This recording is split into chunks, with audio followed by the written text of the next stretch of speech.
You've been lied to your entire life. Not by accident, not out of ignorance, but by design. From the moment you were old enough to understand numbers, you were handed a story about money that was deliberately incomplete. They told you money is neutral, that it's just a tool, something you earn, save, budget, and protect. Something polite, something safe, something that rewards obedience and patience. And that lie worked perfectly, because it kept you small, predictable, and harmless. Because here is the truth no one dares to say out loud. Money is not neutral. Money is not safe. Money is not innocent. Money is a weapon. And the moment you truly understand that, not intellectually but viscerally, everything in your life begins to rearrange itself. Not slowly, not gently, instantly. Look around you. Look at the people who actually shape the world you live in. Not the loud ones. Not the ones posting motivational quotes or preaching discipline from rented stages. Look at the ones whose decisions ripple through markets, institutions, narratives, and lives. They do not use money the way you were taught to use it. They don't worship it. They don't hoard it like frightened animals. They don't panic at the idea of losing it. They weaponize it. They use money to bend decisions before conversations even happen. They use it to influence outcomes without raising their voices. They use it to position themselves above the chaos, above the noise, above the desperation of the herd. They become untouchable not because they are morally superior or intellectually gifted, but because they understand a rule the rest of the world is trained to ignore. Power does not respond to effort or fairness. Power responds to leverage. You, on the other hand, were trained to be careful, to be grateful, to protect what little you have as if money were a fragile animal that might die if handled incorrectly. You were taught to save it, fear it, justify it, apologize for wanting more of it. No wonder you feel powerless. You've been handling a weapon like it was a glass ornament. Machiavelli warned centuries ago that the world is not moved by good intentions, it is moved by power. And in the modern age, money is the purest expression of power humanity has ever created, not because of what it buys, but because of what it controls. Behavior, narratives, institutions, reality itself. But here is the part that separates those who merely hear this truth from those who can actually use it. Money only becomes a weapon when you stop treating it like a prize. The poor cling to money, the comfortable protect money, the rich deploy money, and the truly powerful shape money itself. Predators do not ask what money can give them emotionally. They ask what money can do strategically. They sharpen it, they direct it, they use it to create asymmetry between themselves and everyone else. And you are about to learn how they do it, not by copying their lifestyles, but by adopting their mindset. Because this requires something colder than motivation. It requires detachment, Machiavellian detachment, the ability to look at money without fear, without guilt, without moral panic, not to become cruel, but to become precise. Because when money becomes a weapon, you stop being prey. You stop reacting. You stop hesitating. You stop freezing in the face of uncertainty. You begin bending the game instead of begging it to be fair.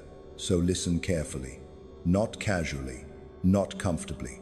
Listen the way a soldier listens when he realizes the sound he hears is not thunder, but artillery. What you're about to hear will cut through everything you've been taught, everything you've believed, everything that has quietly trained you to accept limits that were never real. You've been trained to believe money protects you, but money protects no one. Control protects you. And money, when weaponized, is the most efficient tool of control ever created. The first principle is brutal and unavoidable. Money is psychological warfare. You think money is about numbers, balances, percentages, spreadsheets.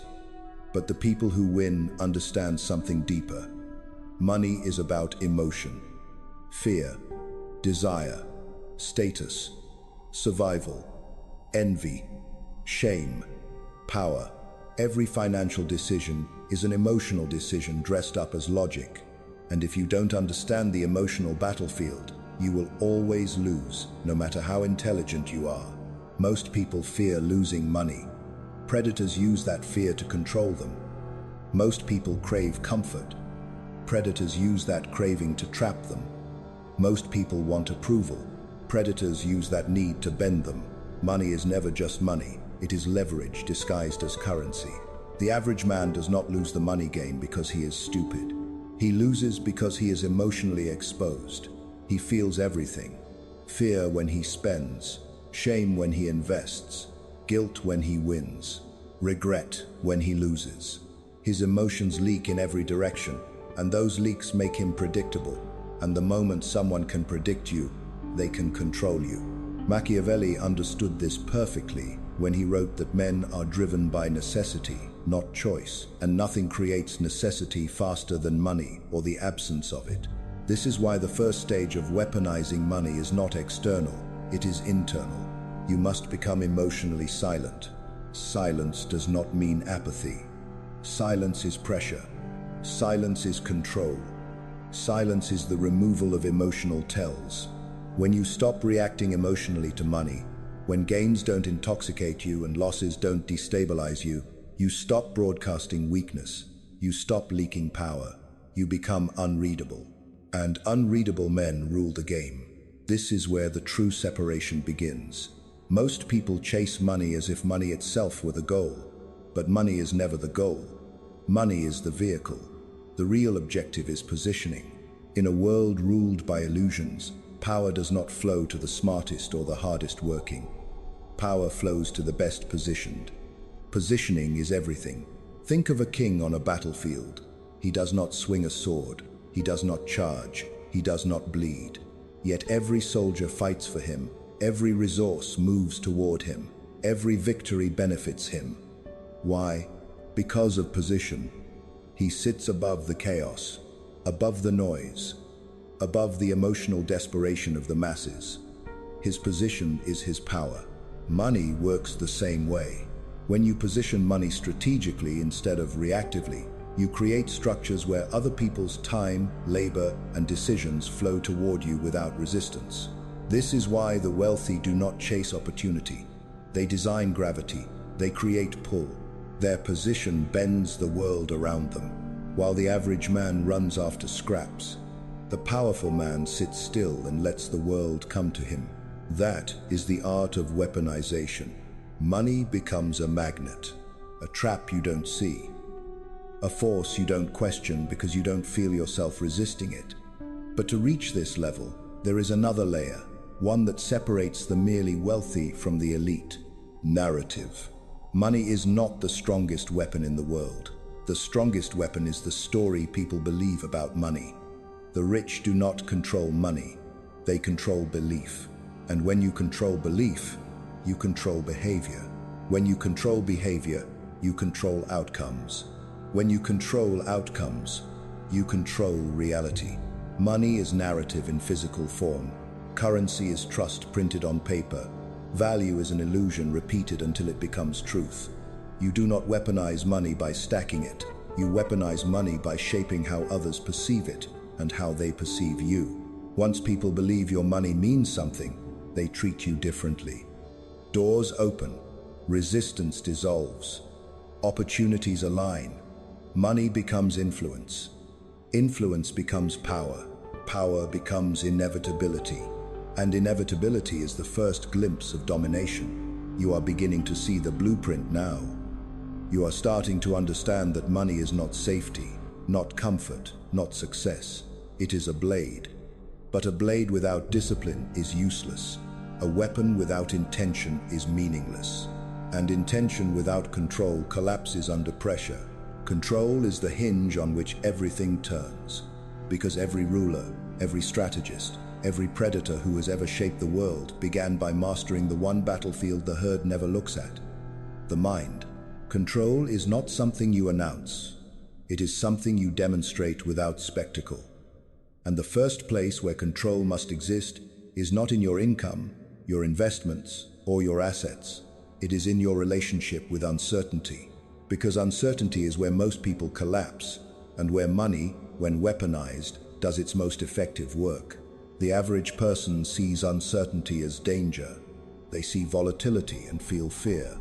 They see ambiguity and freeze. They see risk and retreat. And because of this, they instinctively move towards safety, comfort, and predictability. They cling to stable salaries, familiar routines, approved paths. They trade upside for reassurance and call it responsibility. And in doing so, they surrender leverage. Machiavelli understood that power does not grow in stable environments. Power grows in disorder, in transition. In moments where the old rules weaken and new ones have not yet solidified, chaos terrifies the masses, because chaos removes guarantees. But chaos empowers the disciplined because it removes competition. Money, when used as a weapon, thrives in these moments. Not because it eliminates risk, but because it absorbs it. The man who can hold uncertainty without panic becomes dominant the moment others start scrambling. While they seek shelter, he seeks position. This is the second principle. Weaponized money is patient in chaos and aggressive in clarity. Most people reverse this. They become aggressive when things feel safe and retreat when things become unstable. They invest when everyone is confident and sell when everyone is afraid. They expand when competition is high and contract when opportunity is greatest.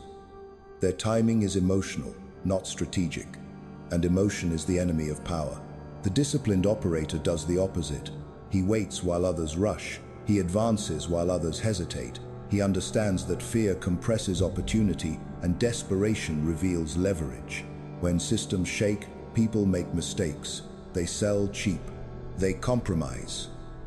They accept terms they never would have considered under normal conditions.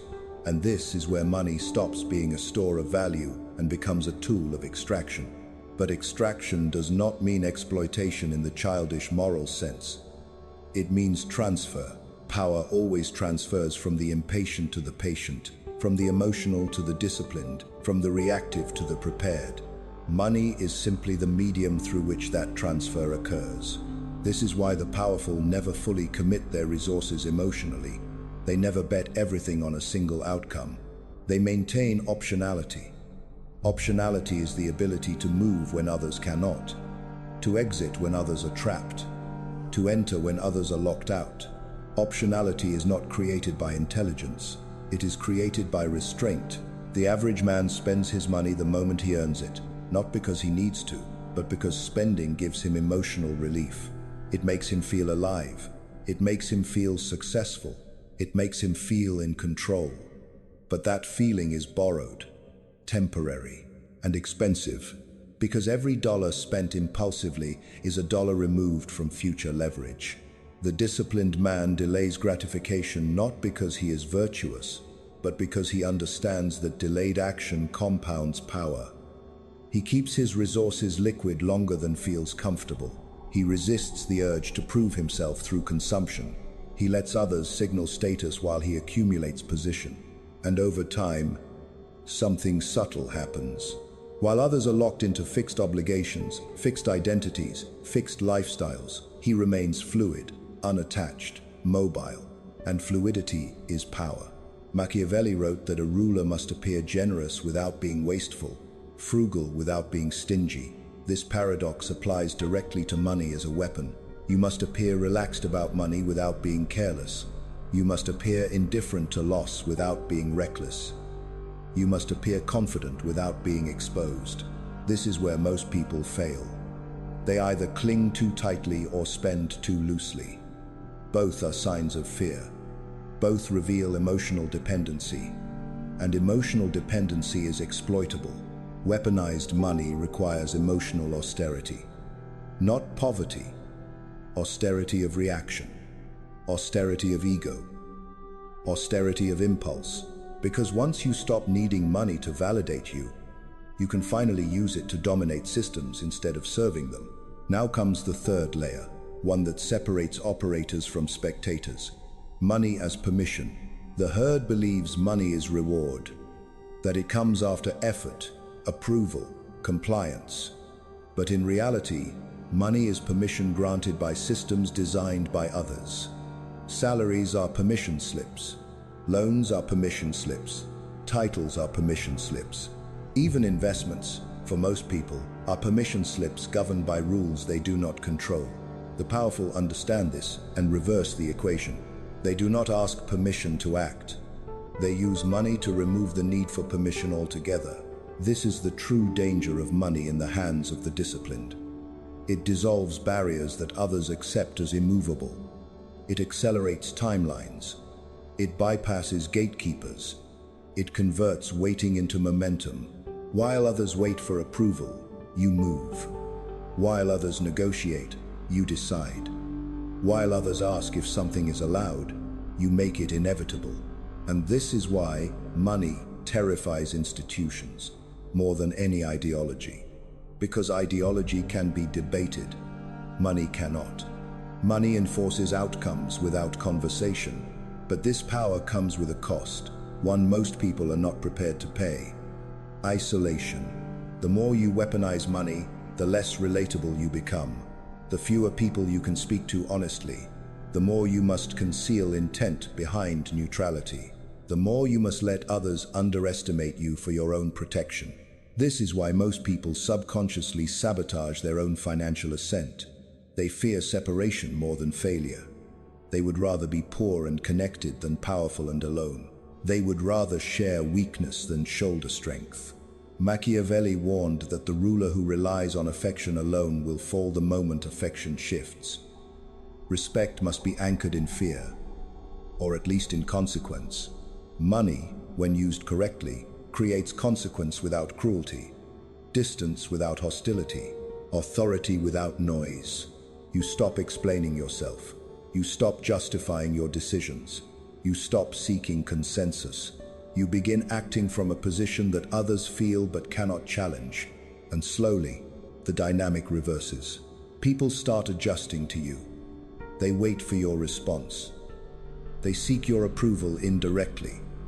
They sense that you are no longer bound by the same constraints, that you are operating under a different set of rules. This is not arrogance. This is hierarchy asserting itself naturally, because power is not declared, it is recognized. Weaponized money reshapes your posture toward the world. You stop negotiating your worth. You stop reacting to disrespect. You stop panicking at loss. You stop chasing validation. You start thinking in moves, not moments. In positioning, not pleasure. In consequence, not comfort. And once you reach this state, money stops being emotional. It becomes architectural. You design systems. You place incentives. You remove friction. You create pathways where outcomes favor you without constant effort. You let structure do the work instead of force. This is how empires are built quietly, not through hustle, not through visibility, not through noise, but through disciplined accumulation of leverage, patience in chaos, emotional silence, and strategic positioning. And yet, even this is not the final form, because the most dangerous aspect of money as a weapon is not what it does to others. It is what it does to you if you are not careful. Power corrupts not because it creates evil, but because it removes resistance. And without resistance, the untrained mind collapses into indulgence, arrogance, and eventually decay. Machiavelli understood this too, which is why the most powerful rulers were often the most restrained. They did not overextend. They did not reveal everything. They did not mistake dominance for invincibility. Weaponized money must be governed by discipline, or it becomes self-destructive. And discipline is not morality. Discipline is clarity. Clarity about what you want. Clarity about what you will not tolerate. Clarity about when to act and when to wait. Clarity about the difference between opportunity and temptation. Because temptation is the enemy of power, and in the next movement, you will see how those who fail to control temptation inevitably lose everything they thought they owned, while those who master it ascend beyond reach. Temptation is never loud. It never announces itself as danger. It arrives disguised as reward, comfort, permission. And this is where many men who have accumulated leverage begin to decay, not because the world defeats them, but because they mistake relief for victory.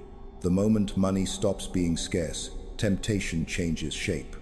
It no longer looks like survival, it looks like entitlement. Indulgence framed as efficiency. Ego masked as confidence. Shortcuts justified as intelligence. And if discipline does not deepen at the same rate as power, collapse becomes not just possible but inevitable. Machiavelli warned that fortune favors the prepared but punishes the complacent. Power attracts tests disguised as privileges. The more leverage you gain, the more opportunities appear to abandon restraint.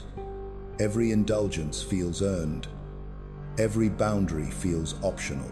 And every time you give in, you trade long-term dominance for short-term relief. This is the third principle. Weaponized money must be defended from its owner. The average man believes wealth will free him from discipline. He imagines a point at which structure becomes unnecessary, where success grants immunity. He sleeps when he wants, eats without intention, speaks without calculation, commits emotionally without consequence. He believes power dissolves decay. In reality, power accelerates it. Money removes friction, and friction is what keeps weak habits contained. When friction disappears, whatever is ungoverned expands. If your impulses are unchecked, money amplifies them. If your ego is fragile, money exposes it. If your identity is unstable, money destabilizes it further. This is why so many who make it lose it quietly, not through scandal or catastrophe, but through erosion. Small indulgences repeated daily, poor decisions justified by past success, boundaries softened, standards lowered, vigilance relaxed. Power rarely falls off a cliff, it leaks. And leaks are harder to notice because they feel harmless until the structure fails. The disciplined operator understands this and builds systems not only to accumulate money, but to restrain himself. He creates rules that apply regardless of mood, momentum, or circumstance. He limits access to himself. He schedules recovery with intention. He audits behavior without sentimentality, because the greatest threat to power is familiarity. When you begin to feel comfortable inside your own position, you stop defending it. Machiavelli believed that a ruler must periodically renew fear, not cruelty but consequence, not terror but respect for boundaries. Internally, this means remaining slightly dangerous to yourself, slightly uncomfortable, slightly demanding. You do not negotiate with your standards. You do not soften them because things are going well. You understand that stability is preserved by pressure, not relaxation. This is why truly powerful men often appear boring to outsiders. Their routines are repetitive, their habits are predictable, their indulgences are limited, their speech is controlled. Their lives lack drama because drama is inefficiency. Drama creates exposure. Exposure invites attack. While others use money to escape structure, you use money to reinforce it. You buy time, not distraction. You buy focus, not noise. You buy insulation from chaos, not indulgence within it. And most importantly, you buy distance. Distance from impulsive environments. Distance from emotional people. Distance from situations that test your discipline unnecessarily. Power is not proven by how much temptation you can survive. It is preserved by how little you expose yourself to it. This is where emotional detachment matures into strategic detachment. You stop rescuing others from their own decisions. You stop subsidizing weakness, financially or emotionally, because every subsidy creates dependency, and dependency erodes respect. Money as a weapon is never used to save people. It is used to position yourself. Those who rise with you do so because they align, not because you carried them. This is uncomfortable, and most men reject it because it feels cold. But Machiavelli was precise. Compassion without boundaries becomes self-destruction. Mercy without consequence invites rebellion. You can be fair without being soft, generous without being accessible, supportive without being exploitable. Weaponized money allows this balance because it gives you options, and options allow restraint instead of reaction.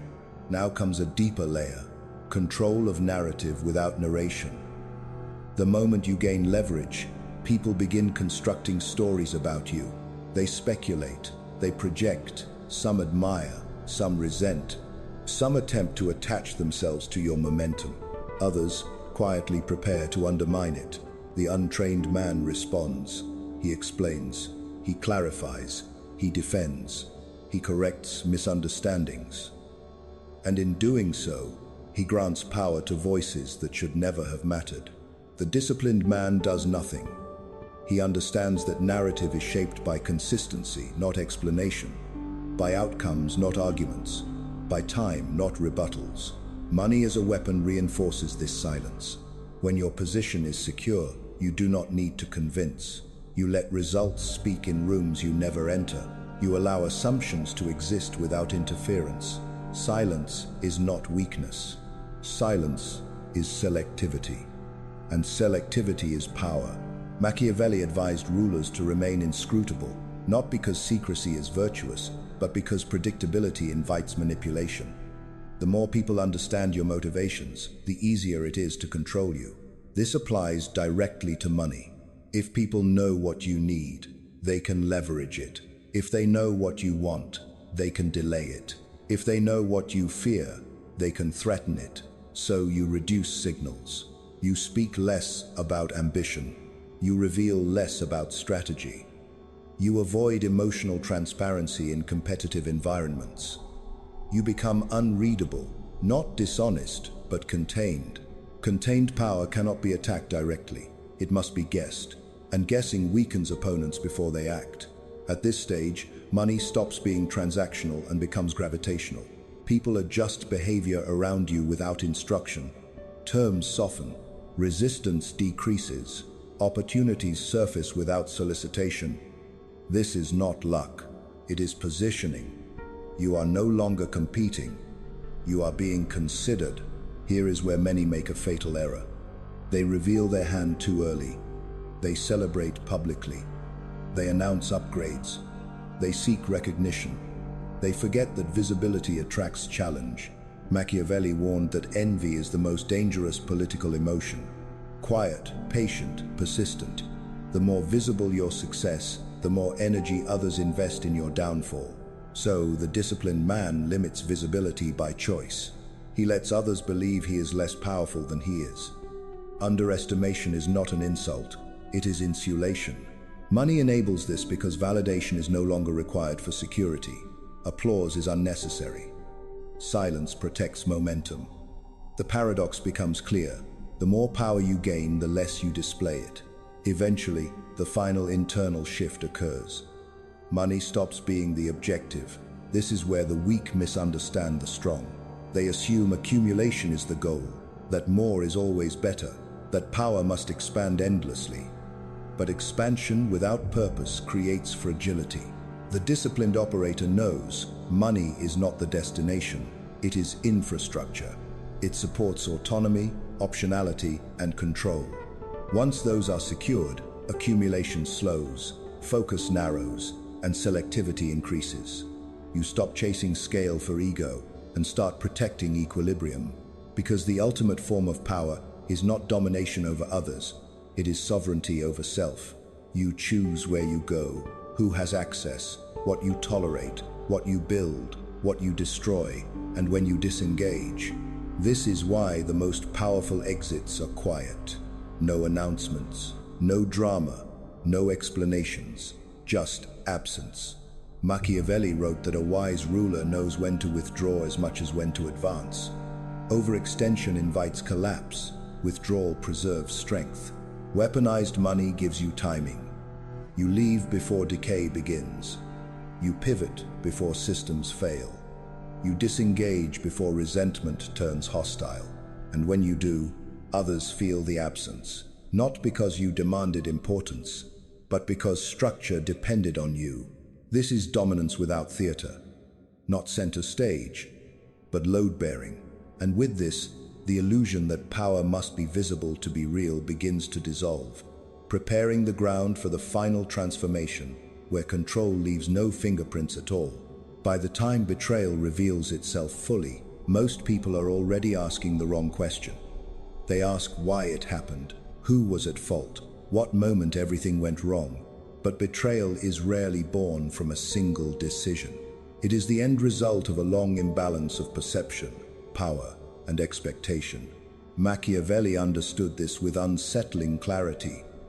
To him, betrayal was not a moral accident. It was a structural outcome. When power is misunderstood, when loyalty is assumed rather than managed, when virtue is displayed instead of applied, betrayal does not merely become possible, it becomes inevitable. The final stage of betrayal is not the act itself, but the realization that it could have been predicted. This realization is painful because it strips away the comfort of innocence. It forces one to confront the truth that warning signs were present all along, ignored not because they were invisible, but because acknowledging them would have required uncomfortable action. Machiavelli's philosophy does not comfort the betrayed. It indicts them. He would argue that those who are betrayed often participate in their own undoing by confusing moral goodness with strategic wisdom. One of Machiavelli's most enduring insights is that people do not betray power, they betray weakness. Not weakness of character, but weakness of structure. When authority becomes predictable, when generosity becomes unconditional, when mercy becomes habitual, it ceases to inspire loyalty and instead invites calculation. Humans are not loyal to virtue, they are loyal to consequences. Where consequences disappear, opportunism flourishes. Betrayal, then, is not an emotional rebellion but a rational response to an environment that no longer enforces boundaries. In this sense, betrayal is deeply impersonal. It feels intimate to the victim because it violates trust, but to the betrayer it is often framed as adjustment, survival, or self-advancement. Machiavelli strips betrayal of its romantic tragedy and presents it as political arithmetic. People measure risk, reward, and timing. They wait until the balance shifts, until protection weakens, until retaliation becomes unlikely. Only then does betrayal emerge, not as an explosion, but as a quiet recalibration of allegiance. The most dangerous misconception about betrayal is the belief that loyalty is earned permanently. Machiavelli would argue that loyalty is leased, not owned. It must be renewed constantly through relevance, authority, and controlled reciprocity. Those who believe that past kindness guarantees future allegiance misunderstand human nature. Gratitude fades quickly, self-interest does not. The memory of favors decays faster than the desire for advantage.